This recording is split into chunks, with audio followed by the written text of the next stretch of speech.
خدا کی بنائی ہوئی اس دنیا میں کئی اسرار پوشیدہ ہے۔ ہر روز سائنسدان ان اسرار سے پردہ اٹھانے کا دعویٰ تو کرتے ہیں، لیکن ابھی بھی کئی ایسے راز موجود ہیں جن سے لوگ آج تک واقف نہیں۔ دنیا میں کئی ایسی مخلوقات بھی ہیں جن کے وجود پر سوال اٹھتا رہتا ہے، کیونکہ انہیں آج تک کسی نے نہیں دیکھا، یا اگر دیکھا بھی ہے تو انہیں اپنی آنکھوں پر یقین نہیں آیا۔ اب ایسی ہی ایک مخلوق جنہیں ایلین کا نام دیا جاتا ہے، اس مخلوق سے متعلق کچھ ایسے حقائق ہیں جن کو ہرگز نظر انداز نہیں کیا جا سکتا۔ ایلین کی موجودگی سے متعلق اس نظریے کو ہم یکسر رد کر دیتے ہیں، کیونکہ ہمارے خیال کے مطابق ایلین کی موجودگی کا یہ نظریہ یورپ سے آیا ہے۔ اب یورپ کے اس نظریے کو ایک سائڈ پر رکھیں اور ذرا سوچیں کہ انسان اب تک اس کائنات کو صرف 5% ہی دریافت کر سکا ہے۔ ہماری اس معلوم 5% کائنات کا آخری کنارہ ہم سے 40.5 ارب نوری سال کے فاصلے پر ہے۔ روشنی ایک سال مسلسل سفر کر کے جتنا فاصلہ طے کرتی ہے اسے 1 نوری سال کہتے ہیں۔ اب آپ خود ہی اندازہ لگا لیں کہ 40.5 ارب نوری سال قطر کی معلوم یہ کائنات اگر اصل کائنات کا صرف 5% حصہ ہے تو پوری کائنات کی وسعت کیا ہوگی؟ تو کیا یہ ساری کائنات بے آباد ہے اور بے مقصد ہے؟ قرآن پاک میں ارشاد باری تعالیٰ ہے، وہ ہم نے آسمان کو اور زمین اور جو ان کے درمیان ہے بے مقصد پیدا نہیں کیا۔ اس طرح ناظرین، قرآن مجید کی بہت سی تعبیرات ایسی ہیں جو آسمان میں موجود دوسری مخلوقات کی موجودگی کی طرف بار بار اشارہ کرتی ہیں، جسے قرآن پاک کی پہلی سورہ فاتحہ میں ارشاد ہے، تمام تعریفیں اللہ کے لیے ہے جو تمام جہانوں کو پالنے والا ہے۔ بات توجہ طلب ہے کہ ان آیات میں تمام جہانوں کا ذکر کیا گیا ہے اور ساتھ میں یہ بھی کہا گیا ہے کہ انہیں پالا بھی جا رہا ہے۔ یہ آیت صاف صاف اس بات کی طرف اشارہ کر رہی ہے کہ زندگی صرف ہماری زمین تک محدود نہیں۔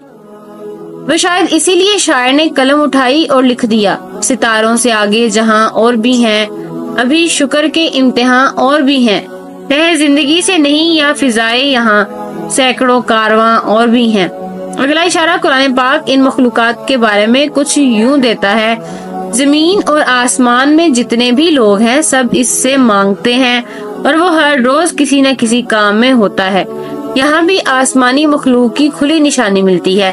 زمین میں جو لوگ ہیں وہ تو مانتے ہی ہیں، لیکن رب کائنات فرما رہے ہیں کہ اس زمین کے علاوہ جو لوگ آسمان میں ہیں ہم انہیں بھی دیتے چلے آ رہے ہیں۔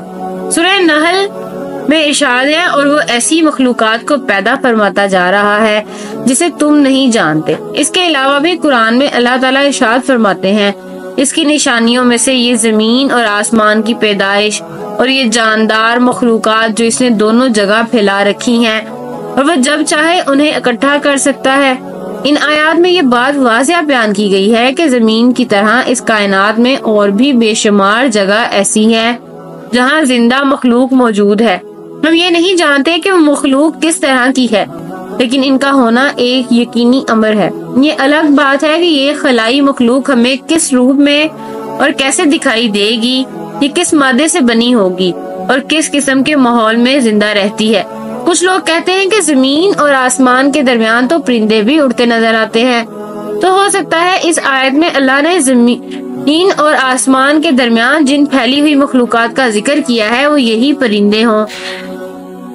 لیکن ذرا غور کرنے والی بات یہ ہے کہ اللہ نے قرآن میں مخلوقات کا ذکر علیحدہ کیا ہے اور پرندوں کا ذکر علیحدہ۔ مثلا سورہ نور کی آیت 41 کو دیکھ لیں، جن میں اللہ فرماتے ہیں کہ تم دیکھتے نہیں ہو کہ اللہ کی تسبیح کر رہے ہیں وہ سب جو آسمانوں اور زمین میں ہے، اور وہ پرندے جو پر پھیلا کر اڑ رہے ہیں۔ ایک اور بات بھی کہی جاتی ہے کہ آسمانوں میں تو فرشتے بھی رہتے ہیں، تو ہو سکتا ہے کہ مخلوقات سے مراد فرشتے ہو۔ لیکن معزز ناظرین، سورہ نحل میں جانداروں کے لیے لفظ دابہ استعمال کر کے فرشتوں کو الگ ذکر کیا گیا ہے، جس سے اس بات کی وضاحت ہو جاتی ہے کہ دابہ سے مراد فرشتے نہیں ہیں۔ مثلا سورہ نحل کی آیت 49 میں اللہ فرماتے ہیں زمین اور آسمان جس قدر مخلوقات ہیں اور جتنے ملائکے ہیں سب اللہ کے آگے سربسجود ہوتے ہیں اور وہ ہرگز سرکشی نہیں کرتا۔ تابع کا لفظ قرآن میں صرف جانداروں کے لیے استعمال کیا گیا ہے، وہ فرشتوں کو ملائک کے نام سے مخاطب کیا گیا ہے۔ انسانوں اور فرشتوں اور دیگر مخلوقات کے علاوہ اگر کسی مخلوق کا ذکر کیا گیا ہے تو وہ جن ہے، مگر ان کا مادہ تخلیق اگر آگ بتایا گیا ہے، اس لیے انہیں لفظ دعویٰ کے معنی میں استعمال نہیں کیا جا سکتا۔ اب سوال یہ ہے کہ کیا یہ مخلوق انسان جیسی ذہین اور باشعور ہے؟ یہ بھی قرآن سے جاننے کی کوشش کریں گے۔ سورہ نمل آیت 65 میں رب فرماتے ہیں میں اس سے کہوں کہ اللہ کے سوا آسمانوں اور زمین میں کوئی غیب کا علم نہیں رکھتا اور وہ یہ بھی نہیں جانتے کہ وہ کب اٹھائے جائیں گے۔ اسی طرح سورہ مریم کی آیت 93 تا 94 ملاحظہ کریں۔ زمین اور آسمان میں جو بھی ہے سب اللہ کے حضور بندوں کی حیثیت سے پیش ہونے والے ہیں، وہ سب پر محیط ہے، اس نے ان کو شمار کر رکھا ہے، صرف قیامت کے روز فردن فردن حاضر ہوں گے۔